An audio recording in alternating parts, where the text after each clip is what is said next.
abrir nuestra Biblia, hermanos, del Evangelio de Juan, capítulo 3. Muy importante, les recuerdo que tal vez por los WhatsApp no estamos tan participativos, pero es muy importante, yo creo que aquí todos tenemos redes sociales, ¿verdad? O la gran mayoría. Seguir la página de la iglesia, porque ahí se va colgando siempre lo que se va a predicar en los domingos en la iglesia, y de esa manera pues tú puedes venir aquí a la iglesia y ya sabes lo que se va a predicar y ya has leído, ya has orado con respecto a este tema. Pero de todas formas, si tú preguntas, normalmente ya sabemos lo que se va a predicar en la iglesia, ¿no? Eso es lo bueno de una iglesia reformada, que anticipa la predicación a sus miembros para que estén preparados. Por ejemplo, el siguiente domingo vamos a hablar de aquella hermosa conversación que tiene la mujer samaritana con Jesucristo, ¿no? Todavía estoy pensando el título de la predicación, pero creo yo que se va a llamar Cara a cara con la gracia, porque se encuentra cara a cara con el Hijo de Dios, con la gracia de Dios hecha carne.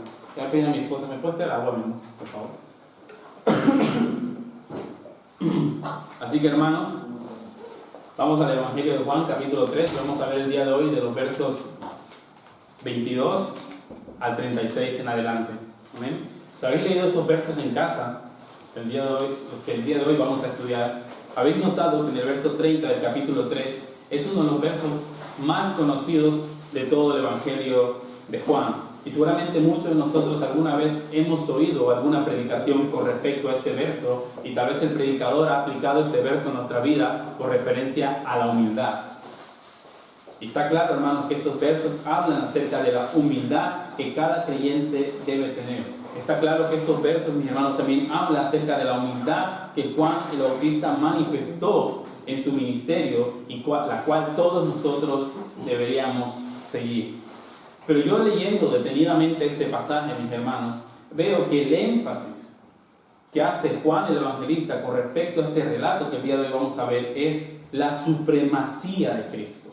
¿Esto qué significa, hermanos? Que Cristo está por encima de todo, que Cristo es superior a todo. Y cuando nosotros como creyentes comprendemos esto, y cuando nosotros como creyentes damos testimonio de esta verdad, es cuando empezamos desde lo más profundo de nuestro corazón a decir lo mismo que dijo Juan el Bautista en el versículo 30 del capítulo 3, es necesario que Él crezca y que yo mengue. El secreto de la humildad en el creyente es contemplar la grandeza de su Salvador, contemplar la grandeza de nuestro Señor Jesucristo. Por eso Juan puede decir esto: es necesario que Él crezca.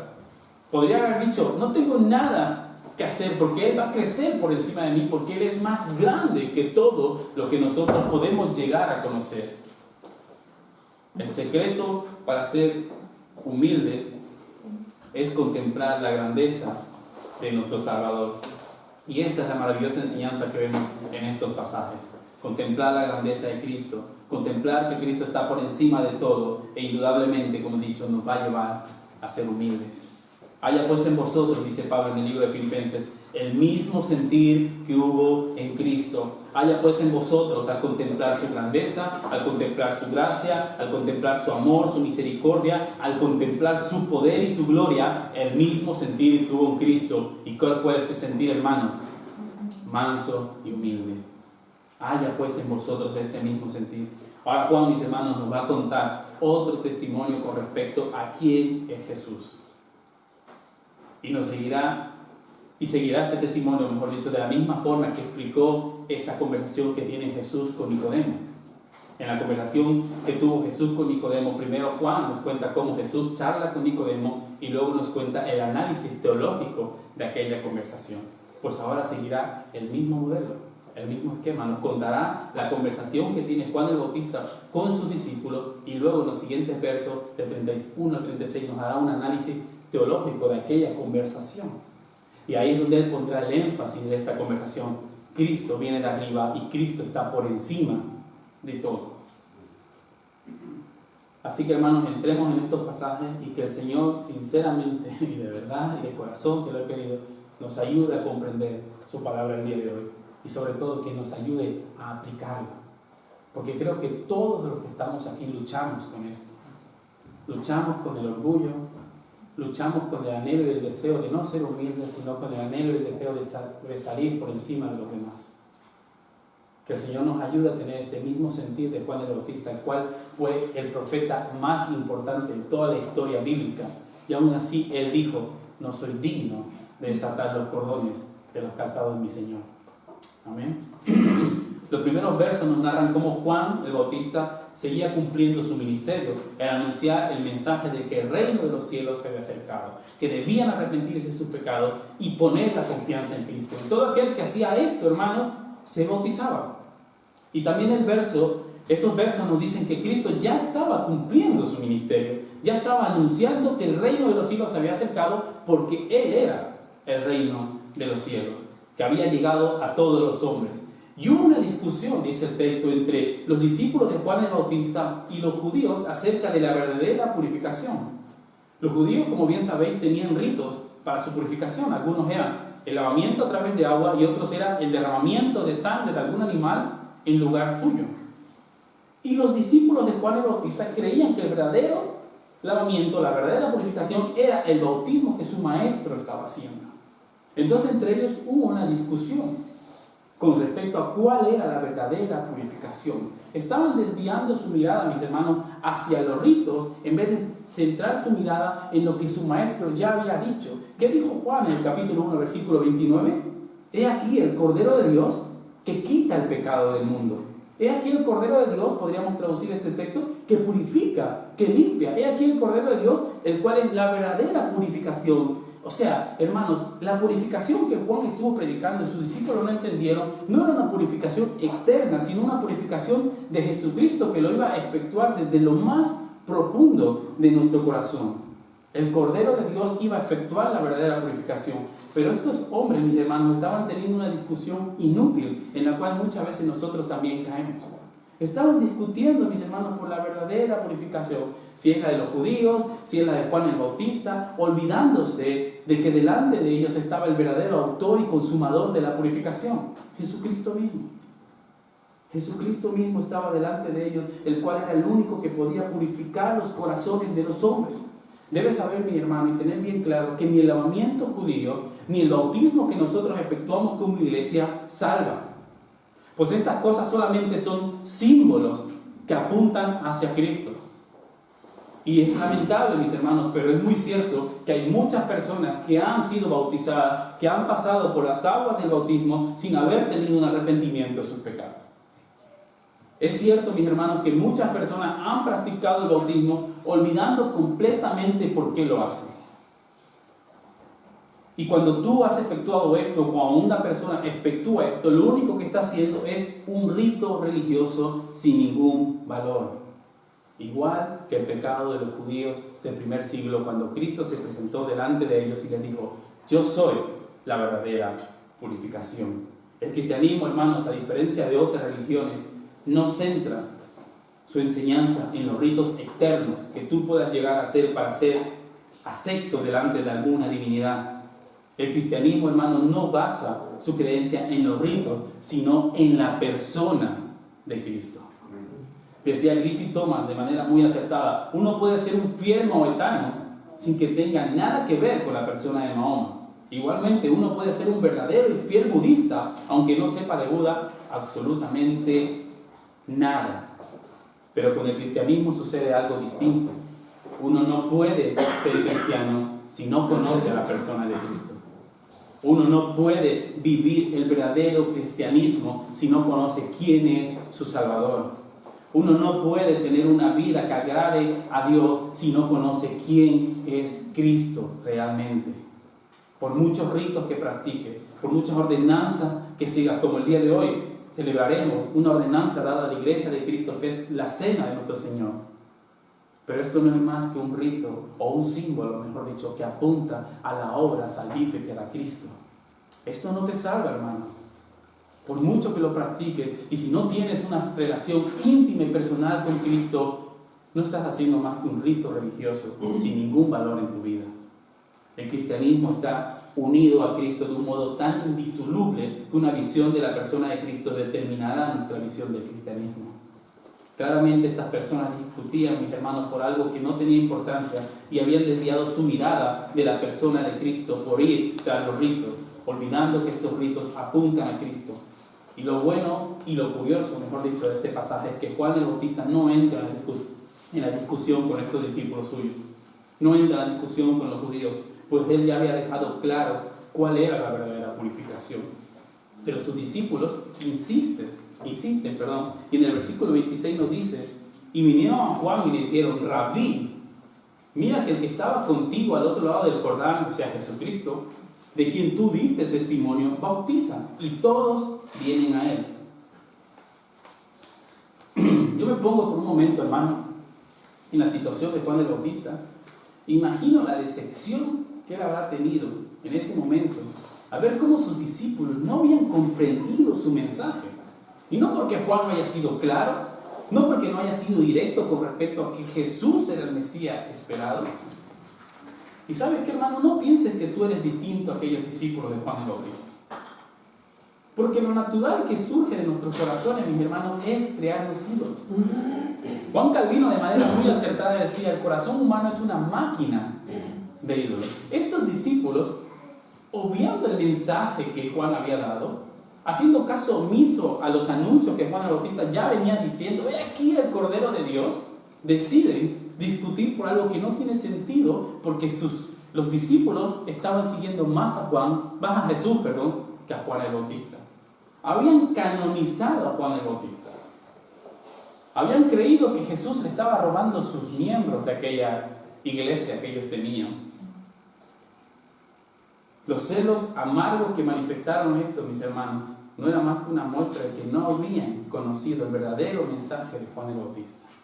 Y no porque él no haya sido claro, sino porque el pecado que hay en nuestros corazones nos impide ver la claridad de la luz. Parece algo ilógico, ¿verdad? Pero la oscuridad de nuestro pecado nos impide ver la claridad de la luz. ¿Acaso esto no era lo que tenía que pasar? Me imagino que había dicho Juan el Bautista. ¿Acaso esto no era lo que tenía que pasar? Que la gente le siga a él y a mí no. ¿Acaso no me habéis oído decir que él era el Cordero de Dios? ¿Que él era el Hijo de Dios? ¿Que yo no era ni siquiera digno de desatar las correas de sus calzados? ¿Acaso no habéis visto el cielo abrirse y una voz como un estruendo de muchas aguas decir: este es mi Hijo amado, quien tengo yo complacencia? Estos discípulos de Juan, hermanos, estaban totalmente desviando su visión con respecto a quién era Cristo. La tendencia natural de los corazones es poner siempre a personas u objetos antes que Dios. Y es esto lo que vemos hoy en día en el mundo, y es esto lo que vemos hoy en día, lamentablemente, también en muchas iglesias, donde hombres amadores de sí mismos se esmeran en formar discípulos de ellos mismos y no de Cristo. Y al igual que estos discípulos, muchas personas están entronizando a estos hombres, subiéndoles el ego y dándole un protagonismo que no les corresponde. Hasta tal punto que estos hombres, mis hermanos, dicen cualquier herejía y sus discípulos la defienden a capa y espada. Porque como ellos son los ungidos de Jehová, tienen libertad de decir lo que les plazca. Y esto obviamente no es así. Esto obviamente no se manifestó en Juan el Bautista. ¿Tú te imaginas por un momento que Juan se hubiese puesto a discutir? Sí, tenéis razón. ¿Cómo me puede estar quitando a los miembros de mi iglesia? Vamos a hablar con Jesús. Vale, él es el Mesías, pero bueno, que me deje una parte de los seguidores. No. ¿Es esto lo que tenía que pasar? ¿Qué estamos haciendo nosotros, mis hermanos, el día de hoy? ¿Estamos haciendo discípulos de nosotros mismos o estamos haciendo discípulos de Cristo? ¿Estamos compartiendo el Evangelio con el afán de que las personas nos vean a nosotros? ¿Con el afán de que las personas vean que somos santos? ¿Con el afán de que las personas vean que nosotros somos distintos a todo el mundo? ¿O con el afán de que vean a Cristo? Con el afán de que Cristo sea realmente anunciado en medio de un mundo corrompido. Cuídate, hermano, de la autoidolatría. Cuídate, hermano, también de idolatrar a algún hombre, porque tarde o temprano ese ídolo de barro que te has formado terminará cayendo. Y Juan, como dije hace un momento, lejos de apoyar la causa de estos discípulos, les vuelve a dar un testimonio con respecto a quién es Jesús. Y le dice el verso 27 al 30, respondió Juan y dijo: no puede el hombre recibir nada si no fuere dado del cielo. Vosotros mismos me sois testigos de que dije: yo no soy el Cristo, sino que soy el enviado delante de él. El que tiene a la esposa es el esposo, mas el amigo del esposo que está a su lado y le oye, se goza grandemente de la voz del esposo. Así pues, este mi gozo está cumplido. Es necesario que Él crezca, pero que yo mengue. Juan el Bautista, hermano, reconocía claramente cuál era su función delante de Dios. Juan entendía claramente quién era Jesús. Y cuando reconoce el creyente estas dos verdades, indudablemente respuestas tan maravillosas como esta saldrán de nuestro corazón. La razón por la cual Juan el Bautista es visto como un hombre humilde y digno de imitar es porque él contempló la grandeza de Cristo. Es porque él entendió quién era él delante de Cristo. Aparentemente sus discípulos, dice el texto, habían confundido a Juan el Bautista con el Cristo. Y él les dice en el verso 18, yo no entiendo esta confusión. No entiendo esta confusión que vosotros tenéis con respecto a Jesús y yo, como si esto fuera una competición. Vosotros mismos sabéis que yo dije, no soy el Cristo, sino el enviado delante de él. Yo soy aquella vela, dice Juan el Bautista, que alumbraba en la noche con la luz del Evangelio en medio de la oscuridad, pero ahora se ha manifestado el sol en todo su esplendor. No necesitáis que una vela alumbre en medio de un campo a las 12 del mediodía. Lo que necesitáis es a Cristo. Lo que necesitáis es mirarle a Él. Qué grandeza, mis hermanos, y qué humildad por parte de Juan. Él era el mensajero de la luz. Él era una simple vela alumbrando en medio de un campo a las 12 del mediodía en el mes de agosto en Valencia. ¿Tú te imaginas esto? Esta vela ya no era necesaria. Juan el Bautista entendía esto, y esto es lo que le hace a él grande, y es esto lo que le hace a él el hombre más humilde. Este hombre que era capaz de confrontar a los líderes religiosos de su época, capaz de denunciar públicamente al rey Herodes, lo vemos ahora mostrando que todo lo que él es y todo lo que él ha hecho no fue más que un don dado del cielo. Él no buscó una palmadita en la espalda como muchas veces nosotros buscamos. Él no buscó que nadie le diga, bien hecho. Él no buscó muestras de gratitud y alabanza por su trabajo, que ciertamente las merecía. Lo que él buscó era que vean a este Cristo que estaba por encima de todo.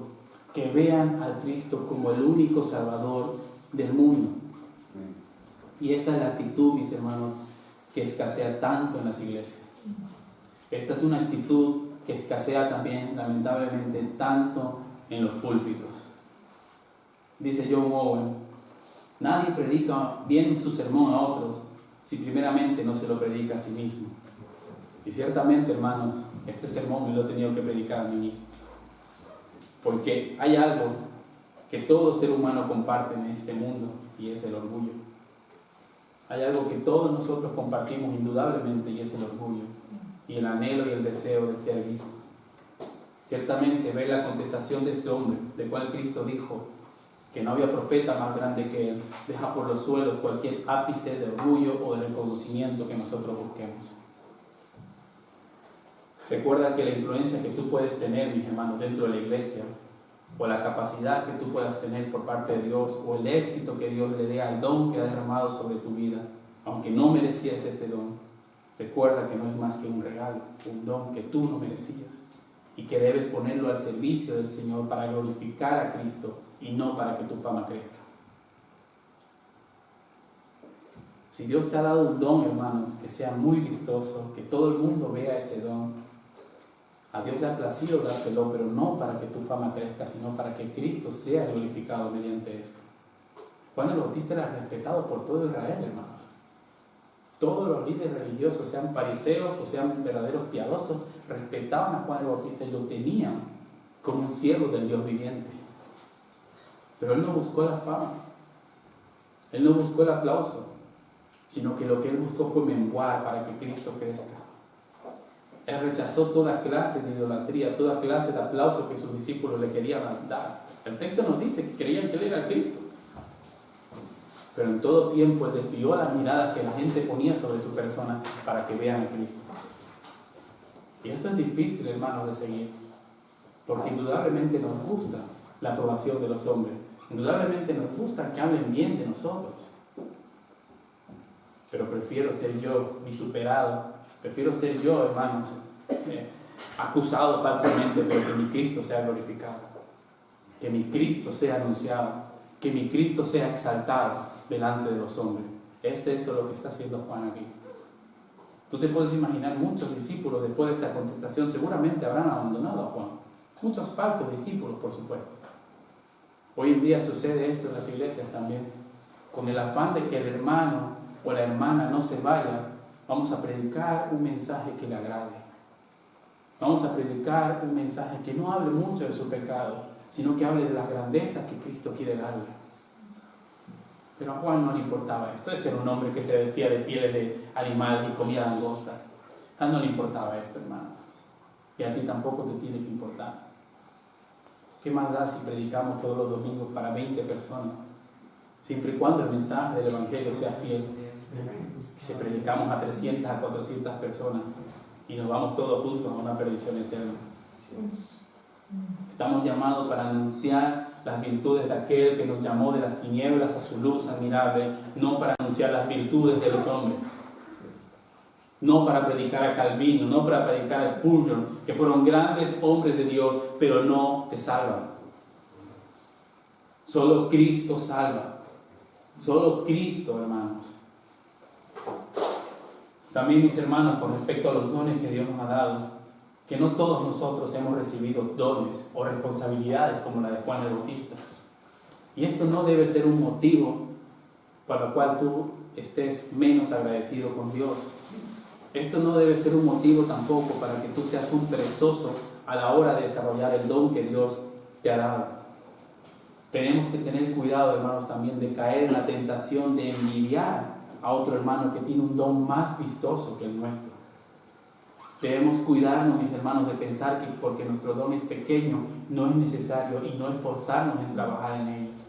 Hermanos, ¿sabes qué? Sea un don grande, sea un don pequeño, lo importante es que Dios te lo ha dado, que Cristo te lo ha dado, y deben ponerlo al servicio del Señor. Deben ponerlo al servicio de su iglesia, sabiendo que no estamos aquí para que nosotros seamos vistos, sino para que Él sea glorificado. No estamos aquí, hermanos, poniendo nuestros ojos en los hombres, sino poniendo nuestros ojos en Cristo.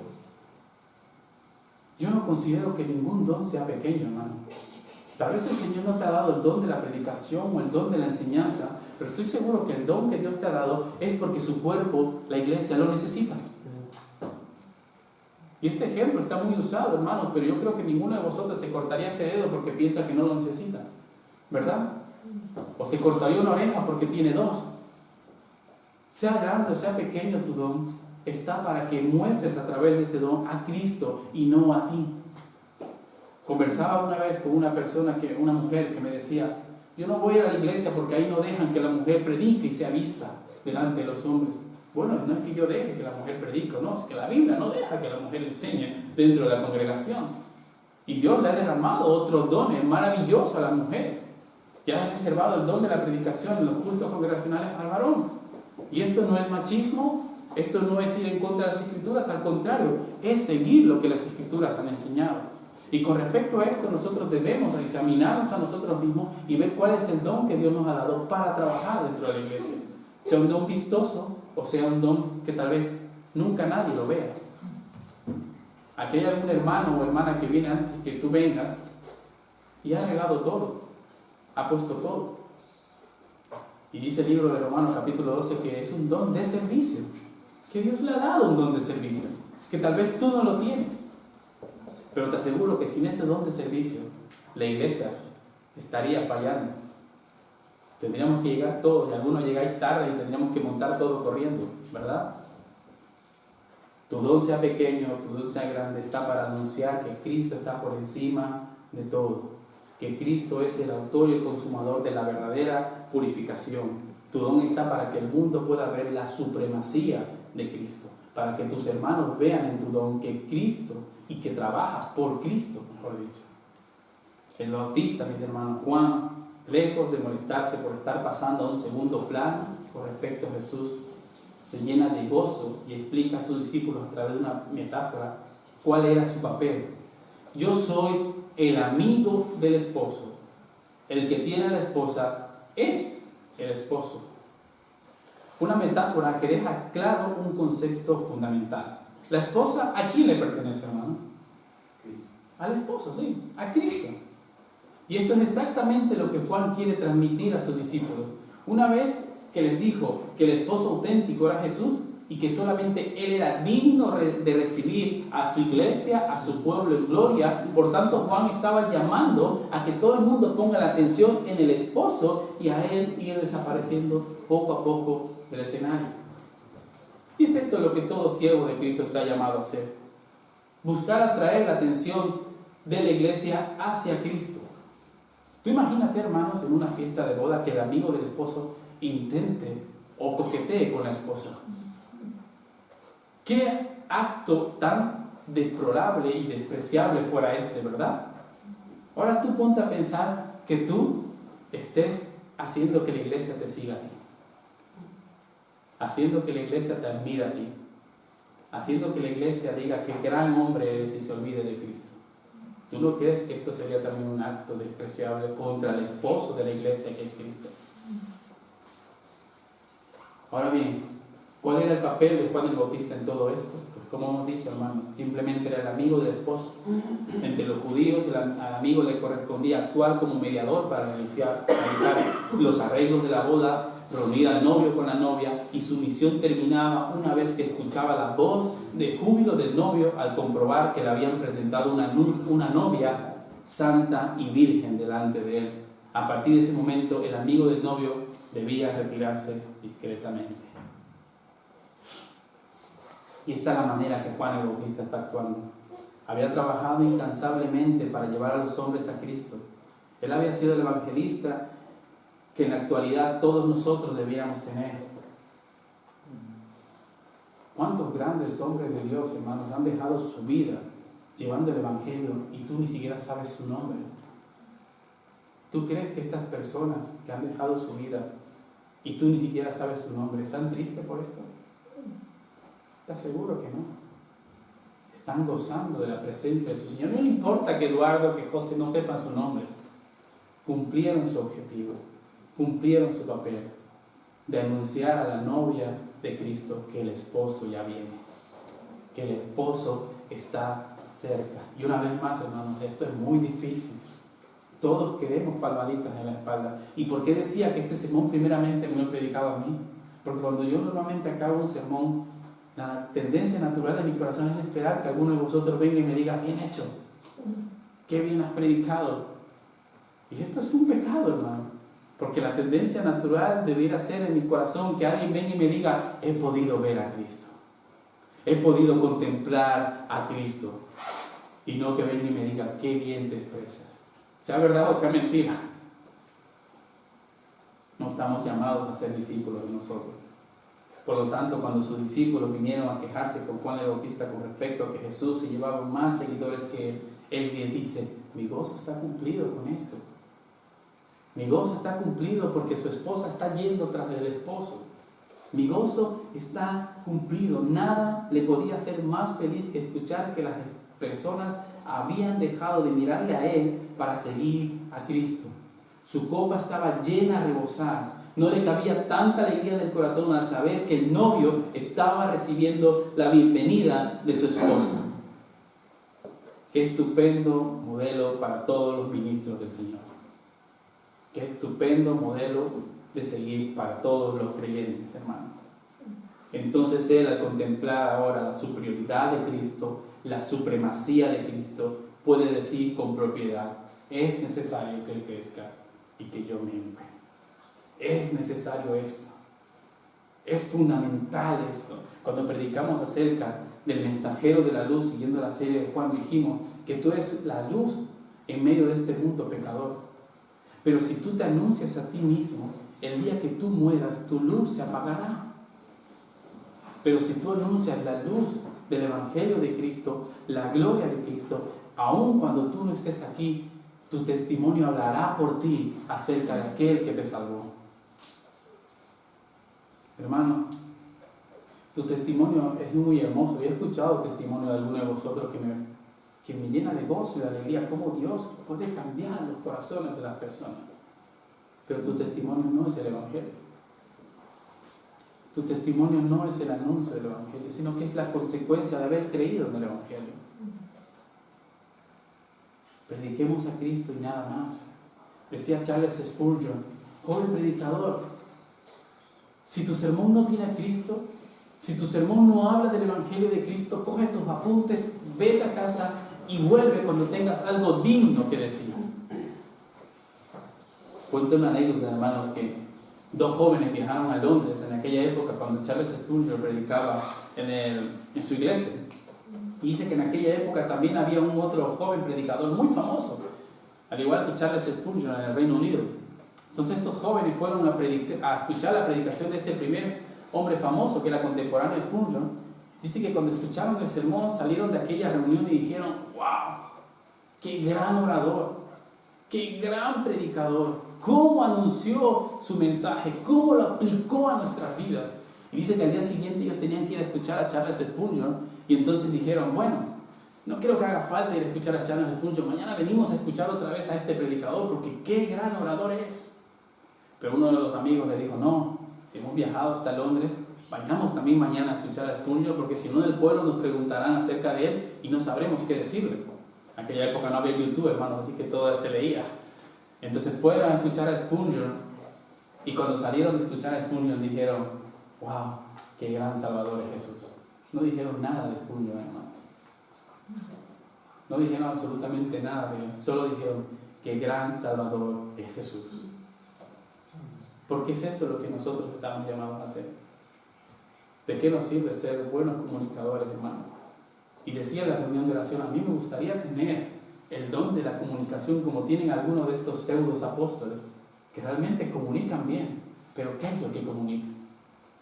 ¿Qué es lo que predican? Prefiero ser igual que ese hombre campesino que le predicó a Charles Spurgeon y le dijo: mira a Cristo y nada más. Y el poder de la palabra de Dios actuó en su corazón. Prefiero tener 1000 debilidades a la hora de compartirte el Evangelio, pero compartirte el verdadero Evangelio. Y que tú salgas de aquí diciendo: he podido ver a Cristo, y no salgas hablando de mí. Aunque me gustaría, en mi corazón y en mi carne, que pase esto. Pero no estoy llamado a hacer esto. Y yo insisto mucho en esto, hermanos, porque hoy en día estamos viviendo en una época tan egocentrista, hermanos. En una época en que queremos que el mundo nos vea a nosotros.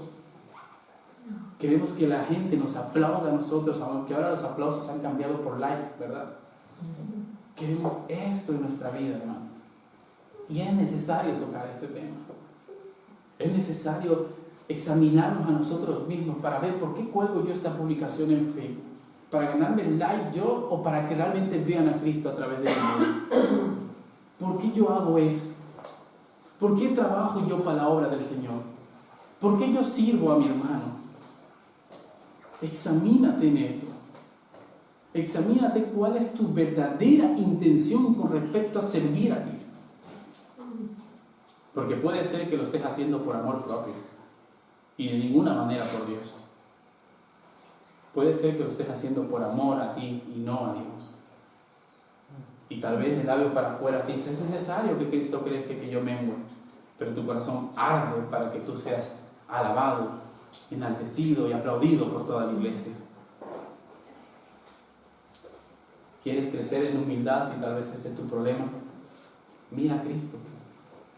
¿Quieres crecer en humildad? Empápate en su palabra y deja de buscar que Dios te hable a través de los hombres, cuando tú tienes la profecía más segura contenida en las Escrituras a la cual aferrarte.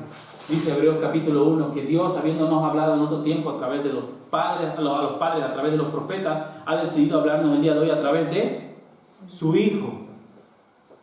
Deja de buscar que hombres te hablen acerca de la palabra de Dios y empápate tú en la palabra del Señor para que puedas ver a Cristo.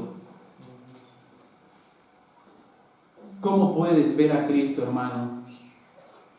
Si tal vez yo te visito y puedo escribir perezoso encima de tu Biblia por el polvo que tiene acumulado. ¿Cómo te maravillarías de aquel esposo que nos habla Juan, que compró a su iglesia con precio de sangre, si no sabes quién es? ¿Tu Biblia tiene ese polvo acumulado?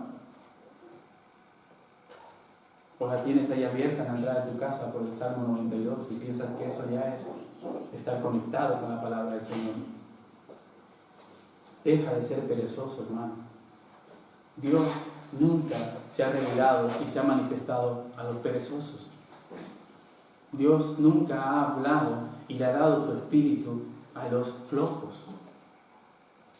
Y esto es así, hermano. ¿Tú sabes por qué escasea tanto la predicación expositiva hoy en día en las iglesias? Porque la gente no quiere quemarse las pestañas estudiando. Porque la gente no quiere hacer esto, hermanos. Porque es más fácil coger un texto y hablar de mis experiencias, hablar de mi hijo, hablar de mi coche, hablar de lo maravilloso que puede ser tu vida, en vez de hablar de lo que el texto dice. Deja de ser un flojo si este es tu caso. Estudia la palabra del Señor, la cual da testimonio de Jesús. Y así como el amigo del esposo, podrás hacer a un lado tu protagonismo para que el esposo tome su lugar, porque solo Cristo es aquel que viene de arriba y solo Él es la solución definitiva al problema del pecado. Solo Él, hermanos. Y desde aquí Juan el Evangelista nos muestra el glorioso Evangelio que vino a este mundo en la persona de Jesucristo, aquel que viene de arriba.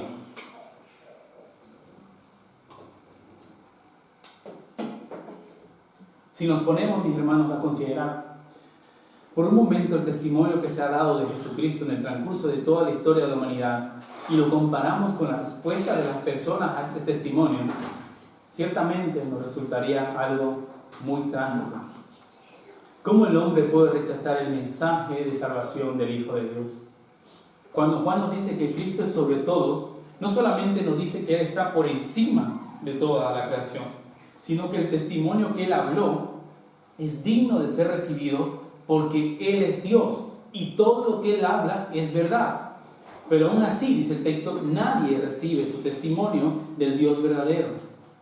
El hombre se rehúsa a creer en la realidad del verdadero estado que Él está delante de un Dios santo. ¿Y cuál es el verdadero estado, hermano? El de pecador, o el de pecador, mejor dicho. Y este es el motivo principal por el cual el hombre rechaza a Dios, rechaza el testimonio del Dios veraz. Dice Juan capítulo 1, versículo 9 al 11, aquella luz verdadera que alumbra a todos los hombres venía a este mundo, y en el mundo estaba, y el mundo por Él fue hecho, pero el mundo no le conoció. A los suyos vino, y los suyos le rechazaron. Juan 3:19 nos dice, y esta es la condenación, que la luz vino al mundo, y los hombres amaron, ¿qué? Las tinieblas, más que la luz. ¿Por qué? Sus obras eran malas. Porque la luz de Cristo da a conocer todo lo que hay en nuestro corazón.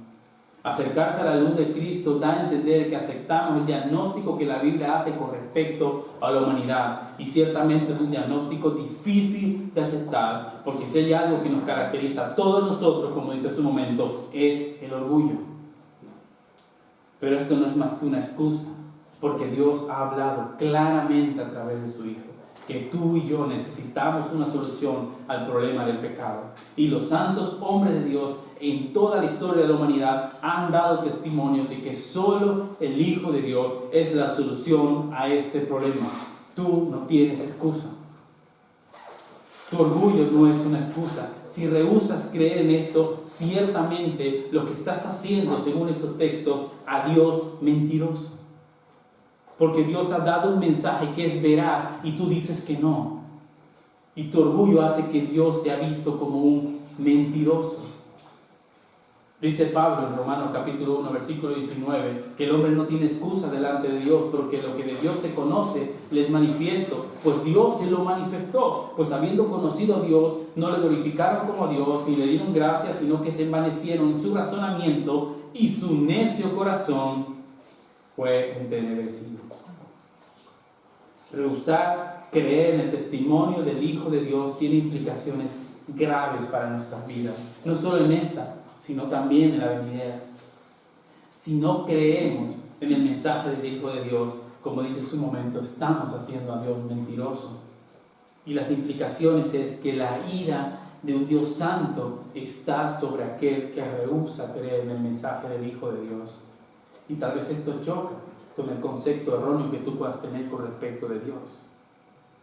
Tal vez el concepto que tú tienes de Dios es que Dios es amor y al fin y al cabo perdonará a todos. Y ciertamente, hermanos, Dios es amor. Y manifestó su amor enviando a su Hijo a una humanidad caída. Ciertamente Dios es amor y manifestó la riqueza de su amor para con nosotros al tomar a su Hijo como culpable por nuestros pecados y no a nosotros. Pero para conocer el amor de Dios, debes primeramente conocer que Él castigará el pecado de todo hombre. Y si rehusas creer en esta condición lamentable en la que estás haciendo a Dios mentiroso. Y la implicación de esto es que la ira de un Dios santo y justo está sobre ti. Y no hay nada que tú puedas hacer para pagarla. No hay nada que tú puedas hacer para remediar este problema. Y es algo, hermanos, lamentable. Hoy no se habla de la ira de Dios. Hoy se ha pintado a un Dios fusilánime, a un Dios en necesidad del hombre, a un Dios que está con los dedos cruzados en su trono de gloria esperando a que tú le des una oportunidad en su corazón. No, hermano. Dios no necesita una oportunidad tuya. Tú necesitas una oportunidad de Él. Tú no necesitas hacerle un favor a Cristo creyendo en Él. Tú necesitas que Él te haga un favor y te acepte delante del Dios santo y justo. Tú no necesitas que yo te diga que Dios tiene un plan maravilloso para tu vida, porque posiblemente no lo tiene como el mundo lo pinta. Pero sí te puedo decir que Él tiene un plan maravilloso para tu vida en el concepto espiritual y eterno, que Él envió a su Hijo para morir en tu lugar. Y todo aquel que en Él cree no se perderá, más tendrá vida eterna. Qué plan maravilloso tuvo Esteban, ¿verdad? En el libro de los Hechos. Dio testimonio de Jesucristo y murió apedreado. Qué plan maravilloso tuvo él. Qué plan maravilloso tuvieron los 12 apóstoles, ¿verdad? Que todos murieron martirizados. Qué plan maravilloso tuvieron los cientos y cientos de hermanos que murieron a manos de este emperador despiadado como Nerón. Qué plan maravilloso quieres tú. ¿Que te es poco el plan maravilloso de que Cristo pagó por tus pecados? La ira de Dios está sobre todo aquel que está fuera de Cristo. Arrepiéntete de tu pecado, hermano. Arrepiéntete si tú crees que estás en este mundo haciéndole un favor a Dios.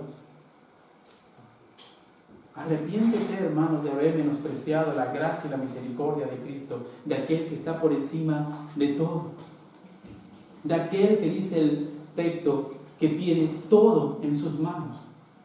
Seas creyente o no seas creyente, estás en las manos de un Dios santo y justo. Seas creyente o no seas creyente, este Dios poderoso está por encima de ti.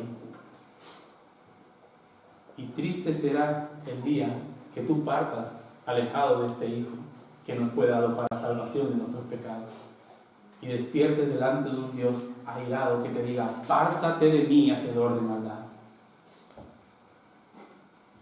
Debemos empezar a hablar de la ira de Dios, hermano. Juan el Bautista, cuando se acercaban a ser bautizados, les decía: ¿quién nos ha enseñado a huir de la ira venidera? Él no les decía: qué bueno que venís a buscar un plan maravilloso para vuestra vida. ¿Quién nos ha enseñado a huir de la ira venidera? Si hay un dador de moral, hermanos, hay un juez. Si hay un creador, hay alguien que juzga. Y el cielo y la tierra dan testimonio de que hay un creador y que un día te presentarás delante de Él. Por eso es tan necesario y tan urgente que el día de hoy puedas doblar tu rodilla delante de su amor, de su gracia, para que un día, así como cantábamos hoy, podamos caminar hacia ese río, hacia ese lugar santo y maravilloso donde nos encontremos con nuestro Maestro. Pero si no la doblas el día de hoy, terminarás doblándola igualmente, pero delante del furor de su ira. Y Dios te romperá las rodillas para que te dobles delante de Él. Y te pesará en el lagar de su ira para que tú confieses que Jesucristo es el Señor y Salvador. Y este es el Evangelio. La buena noticia de que ya no caeremos en las manos de un Dios vivo, sino que ahora estamos en sus manos, como la niña de sus ojos. Amén. Acércate a Cristo. Corre a los pies de Cristo.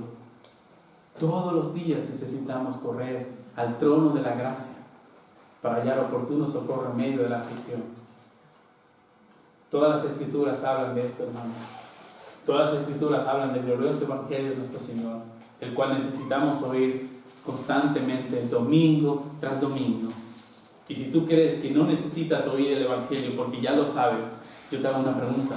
Si ya conoces el evangelio, ¿por qué seguir pecando?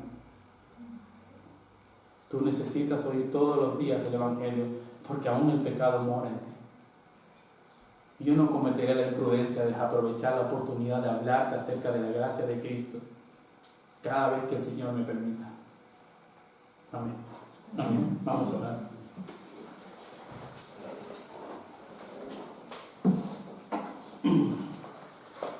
Señor, qué difícil tarea, qué difícil se nos es en muchas ocasiones, Padre, menguar para que tú crezcas en medio de nosotros, Señor. Qué difícil es luchar contra nuestro orgullo. Qué difícil es, Señor, entender que el mundo no necesita oír acerca de nuestra maravillosa vida o de nuestros planes maravillosos que tenemos, sino que necesita oír solamente de ti. Qué difícil es esto, Señor. Yo te ruego, Padre, que nos ayudes a contemplar la grandeza, la supremacía de nuestro Salvador, para que podamos ver lo pequeño que somos y no hacer otra cosa más que dar testimonio de Él.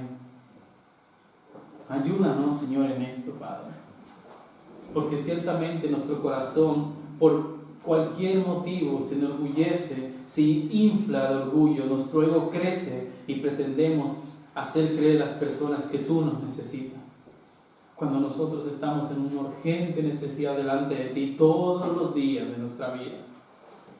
Padre, gracias por la salvación que has manifestado en este lugar, en los hermanos de la iglesia.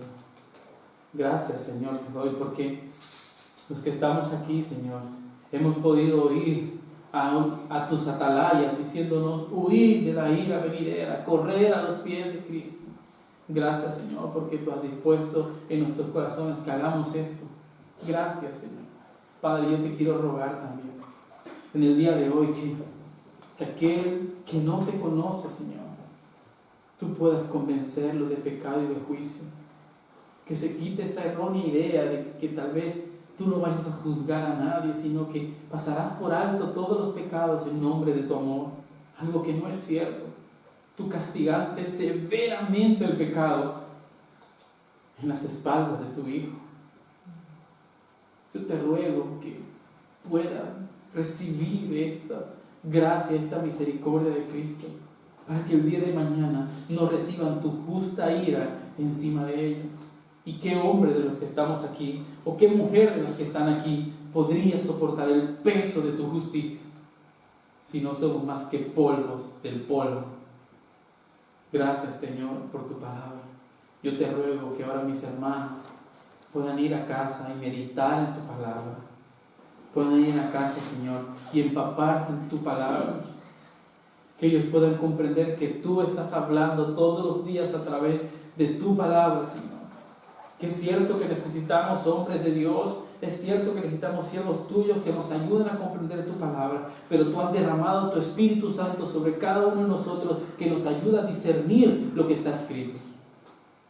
Quita de nuestros corazones, de nuestro cuerpo la pereza, Señor. Pon en nosotros el querer como el hacer, para que seamos diligentes a la hora de estudiar tu palabra y no seamos niños que todos los días aún necesitamos la leche y no crezcamos nunca, Padre, porque sé que eso también es un pecado delante de ti.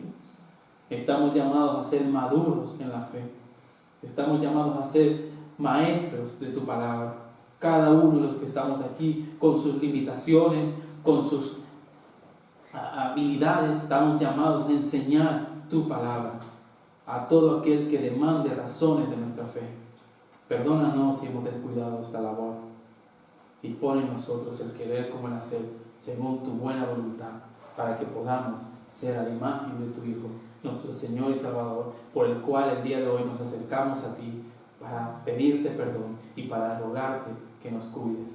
Gracias te damos. En nombre